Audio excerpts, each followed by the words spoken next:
Assalomu alaykum, hurmatli tomoshabinlar. Bugun men sizlarga juda muhim masalani sodda qilib tushuntiraman. Har bir pensionerga 2500 so'm berilishi haqidagi xabar nimani anglatadi? Kimlar bu pulni olishi mumkin? Kimlar shoshilmasligi kerak? Va eng muhimi, hozir nima qilish kerak? Bu ma'lumot har bir oilaga tegishli. Chunki deyarli har bir xonadonda pensioner ota-onamiz, bobo-buvimiz yoki yaqin qarindoshimiz bor. Iltimos, videoni oxirigacha ko'ring. Chunki ayrim nozik joylarini bilmasangiz, puldan quruq qolishingiz yoki firibgarlarga aldanib qolishingiz mumkin. Hozir kanalga obuna bo'ling, videoga like bosing. Chunki men bunday yangiliklarni oddiy tilda, hujjat va amaliy qadamlar bilan tushuntirib boraman. Avvalo, men bitta muhim narsani aniq aytib qo'ymoqchiman. Pensionerlar uchun ajratiladigan har qanday pul kompensatsiya, moddiy yordam yoki bir martalik to'lov faqat rasmiy manbalarda tasdiqlangandan keyin kuchga ega bo'ladi. Ya'ni mahalla pensiya jamg'armasi, bank, davlat xizmatlari markazi yoki tegishli vazirlik tomonidan aniq tartib e'lon qilinsa, shundan keyin harakat qilinadi. Lekin odamlar orasida har bir pensionerga 1.500.000 so'm berilar ekan. Pasportni olib borsangiz bo'ldi. Kartangizni aytsangiz tushirib berishadi degan gaplar tarqalishi mumkin. Mana shu joyda ehtiyot bo'lish shart. Oldin bunday yordamlar ko'pincha aniq toifalarga berilgan. Masalan, kam ta'minlangan oiladagi pensionerlar, yolg'iz yashovchi keksalar, nogironligi bo'lgan shaxslar, urush va mehnat faxriylari temir daftar, ayollar daftari yoki yoshlar daftariga kiritilgan xonadonlar alohida ko'rib chiqilgan. Ba'zan bayramlar oldidan bir martalik moddiy yordam ajratilgan, ba'zan esa pensiya miqdori oshirilgan yoki qo'shimcha ustamalar belgilangan. Endi esa odamlarni qiziqtirayotgan asosiy savol shu. Bu 1.500.000 so'm hamma pensionerga avtomatik beriladimi yoki faqat ayrim toifalargami? Men ekspert sifatida shuni tushuntiraman. Har bir pensioner degan ibora odamlar orasida juda tez tarqaladi. Lekin amalda tartib boshqacha bo'lishi mumkin. Ba'zi hollarda har bir pensioner deganda muayyan ro'yxatdagi pensionerlar nazarda tutiladi. Ba'zi hollarda yoshga doir pensiya oluvchilar, nogironlik pensiyasi oluvchilar yoki boquvchisini yo'qotganlik pensiyasi oluvchilar alohida tekshiriladi. Shuning uchun birinchi qadam vahima qilish emas, aniq ma'lumotni tekshirishdir. Endi kimlar bu masalaga jiddiy qarashi kerak, kimlar esa shoshilmay kutishi mumkinligini batafsil tushuntiraman. Agar siz yoki sizning yaqin insoningiz pensiya oluvchi bo'lsa, birinchi navbatda pensiya turi va yashash holatini aniqlab oling. Masalan, yoshga doir pensiya oladigan 68 yoshli otaxon bor. U har oy bank kartasiga 1.200.000 so'm pensiya oladi, farzandlari boshqa viloyatda yashaydi. O'zi esa yolg'iz. Agar yordam ijtimoiy ehtiyoj asosida beriladigan bo'lsa, bunday otaxon birinchi navbatda tekshiriladigan toifaga kirishi mumkin. Chunki u yolg'iz, daromadi faqat pensiya, qo'shimcha ishlamaydi. Uy sharoiti ham muhim hisoblanadi. Boshqa misol, 2 yoshli ayol pensiya oladi, lekin o'g'li, kelini va 2 nabirasi bilan bir xonadonda yashaydi. O'g'li rasmiy ishlaydi, kelini ham daromad topadi. Agar yordam barcha pensionerlarga teng tarzda berilsa, bu ayol ham olishi mumkin. Lekin agar yordam kam ta'minlangan pensionerlar uchun bo'lsa, mahalla oilaning umumiy daromadini ko'rib chiqadi. Shunda faqat pensionerning pensiyasi emas, xonadondagi boshqa daromadlar ham hisobga olinishi mumkin. Mana shu farqni ko'pchilik tushunmaydi va keyin nega qo'shnim oldi, men olmadim deb ranjiydi. Yana bir real holatni olaylik. Nogironlik pensiyasi oluvchi 2-5 yoshli fuqaro bor. U ishlay olmaydi. Dori-darmon xarajati oyiga 400.000 yoki 600.000 so'mga yetadi. Agar 1.500.000 so'mlik yordam sog'lig'i og'ir, doimiy parvarishga muhtoj yoki nogironligi bo'lgan shaxslarga ham tegishli bo'lsa, u hujjatlarni tayyorlab qo'yish kerak. Bunday holatda faqat pasport yetmasligi mumkin. Nogironlik guvohnomasi, tibbiy ma'lumotnoma, dori xarajatlarni tasdiqlovchi hujjatlar, mahalla tavsiyanomasi talab qilinishi ehtimoli bor. Endi kimlar shoshilmasligi kerak? Agar pensionerning pensiyasi kartaga muntazam tushayotgan bo'lsa, bank ma'lumotlari to'g'ri bo'lsa, yashash manzili o'zgarmagan bo'lsa va u rasmiy ro'yxatda bo'lsa, ko'pincha bunday to'lovlar avtomatik tushiriladi. Masalan, davlat organlari bazasida pensionerning pasport ma'lumotlari, JSH raqami, bank kartasi, yashash manzili bor. Agar to'lov umumiy bo'lsa, pensioner ortiqcha ariza yozmasdan ham olishi mumkin. Lekin bu tartib rasmiy e'lon qilinmaguncha. Ertaga borib navbatda turing degan gaplarga ishonmaslik kerak. Ayrimlar men pensiyamni naqd olaman, menga ham tushadimi deb so'raydi. Ha, agar to'lov sizning to'yfangizga tegishli bo'lsa, naqd pensiya olishingiz pul olish huquqini avtomatik bekor qilmaydi. Lekin pulni yetkazish tartibi boshqacha bo'lishi mumkin. Kimdir bank orqali oladi, kimdir pochta orqali, kimdir mahalla ro'yxati asosida chaqiriladi. Shuning uchun pochta xodimlari bank filiali yoki mahalla bilan aloqada bo'lish kerak. Lekin telefon orqali karta raqami, SMS kod yoki plastik karta parolini aytish mutlaqo mumkin emas. Bu yerda yana bitta muhim sabab oqibat bor. Agar odamlar shoshilib noto'g'ri joyga murojaat qilsa, navbatlar ko'payadi. Mahalla va banklarda tartibsizlik yuzaga keladi. Natijada haqiqatdan yordamga muhtoj pensionerlar ham qiynaladi. Shuning uchun men doim aytaman, avval to'yfangizni aniqlang, keyin rasmiy tartibni tekshiring, undan keyin hujjat bilan murojaat qiling. Endi istisnolar, tuzoqlar va ko'pchilik e'tibor bermaydigan nozik jihatlarga o'tamiz. Birinchi tuzoq firibgarlar. Har safar pul, nafaqa, kompensatsiya yoki moddiy yordam haqida xabar tarqalsa, firibgarlar faollashadi. Ular 1.500 ming so'm chiqarib beramiz. Ro'yxatga qo'shib qo'yamiz. Kartangizni tasdiqlash kerak. SMS kodni ayting deb qo'ng'iroq qiladi. Men aniq aytaman. Hech bir davlat tashkiloti sizdan telefon orqali SMS kod so'ramaydi. Hech bir havol xodim kartangizning orqa tomonidagi kodni so'ramaydi. Hech kim pul olish uchun oldindan 50 ming yoki 1 ming so'm to'lov talab qilmasligi kerak. Ikkinchi nozik jihat ro'yxatda bor yoki yo'qligini bilish. Ko'p pensionerlar yashash manzilini o'zgartirgan bo'ladi, lekin ro'yxatdan o'tishni yangilamagan. Masalan, otaxon Qashqadaryodan Toshkentga farzandining uyiga ko'chib kelgan, lekin doimiy ro'yxati eski manzilda qolgan. Agar yordam mahalla kesimida berilsa, eski mahalla uni ro'yxatda ko'radi, yangi mahalla esa bizning ro'yxatda yo'q deyishi mumkin. Natijada odam sarson bo'ladi. Shuning uchun yashash manzili, ro'yxat va pensiya ishi qayerda yuritilayotgani oldindan tekshirib qo'yish kerak. Uchinchi nozik jihat, pensiya kartasining faol yoki faol emasligi.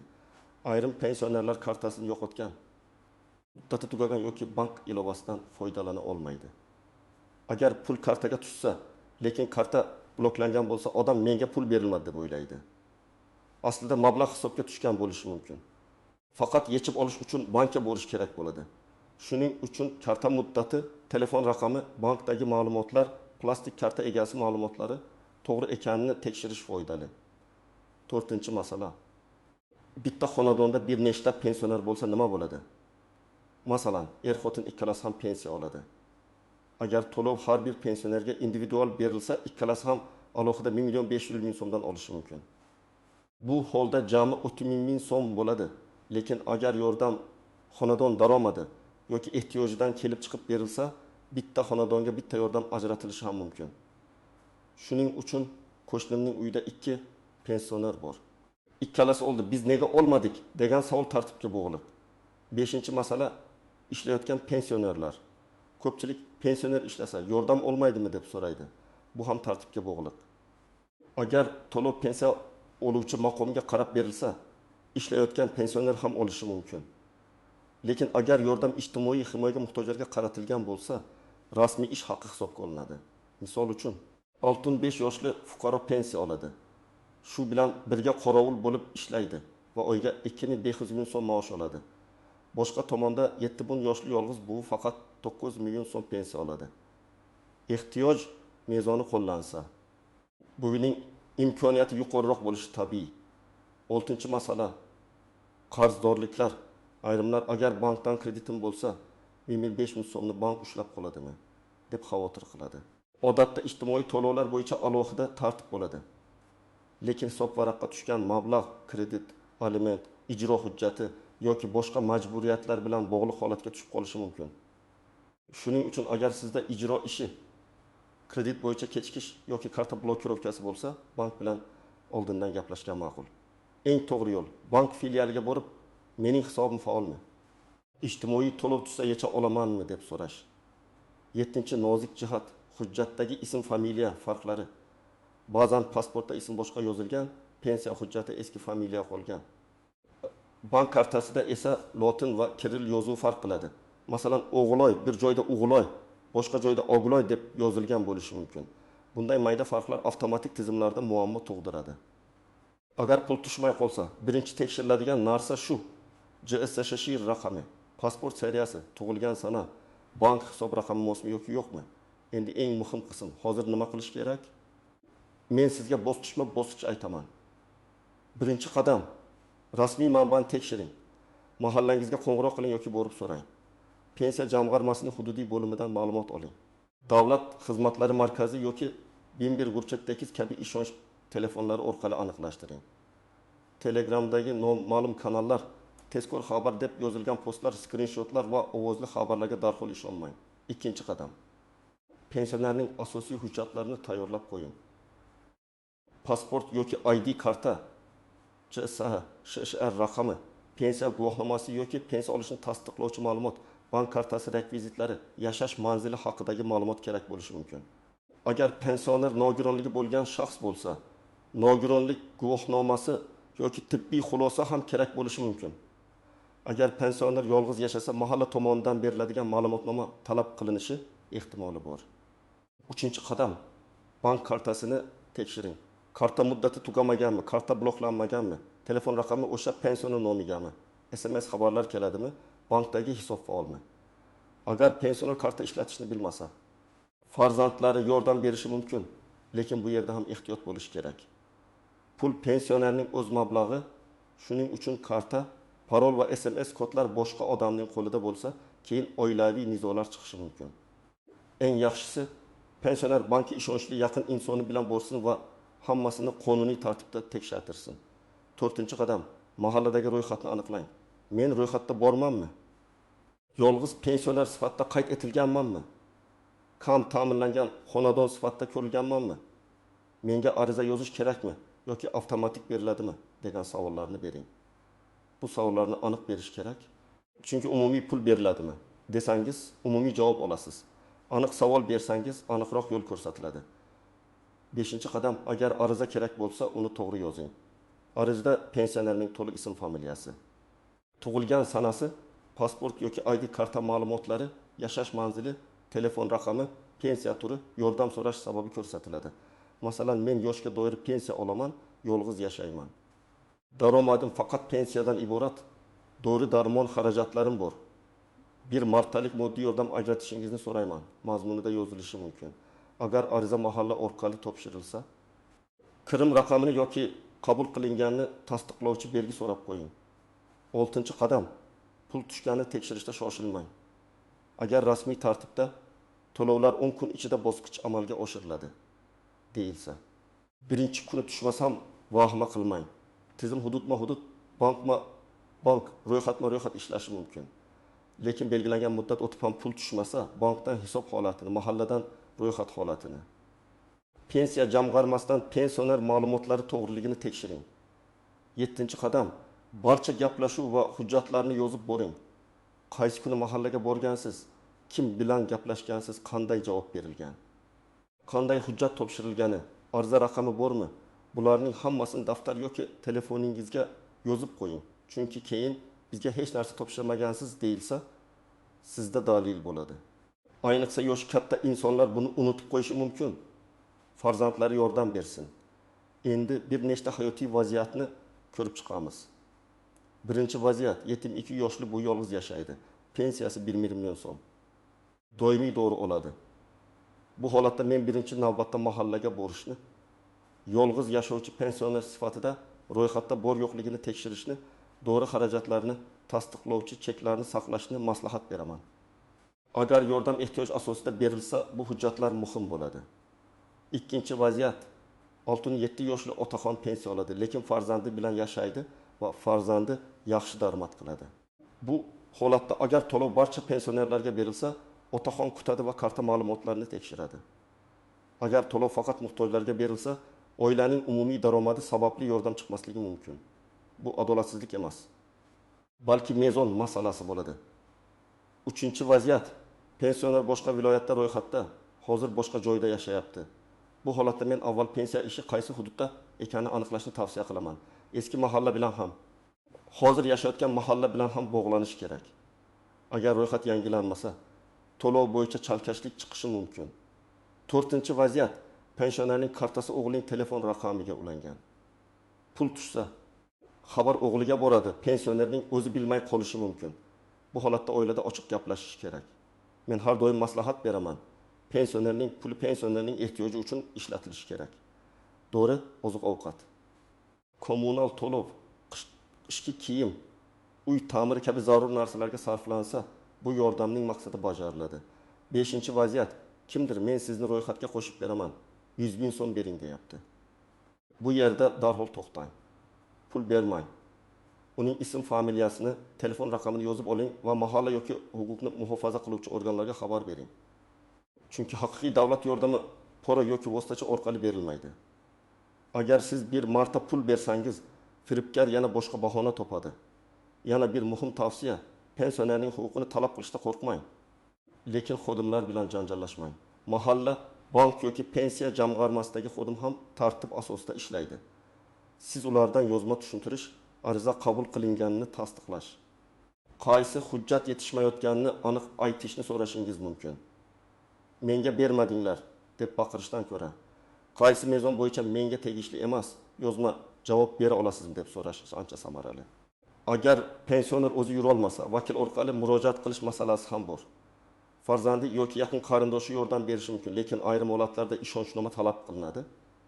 Ayniqsa bankdan pul yechish, karta tiklash, ariza topshirish, ma'lumot olish kabi jarayonlarda hujjat bilan harakat qilish kerak.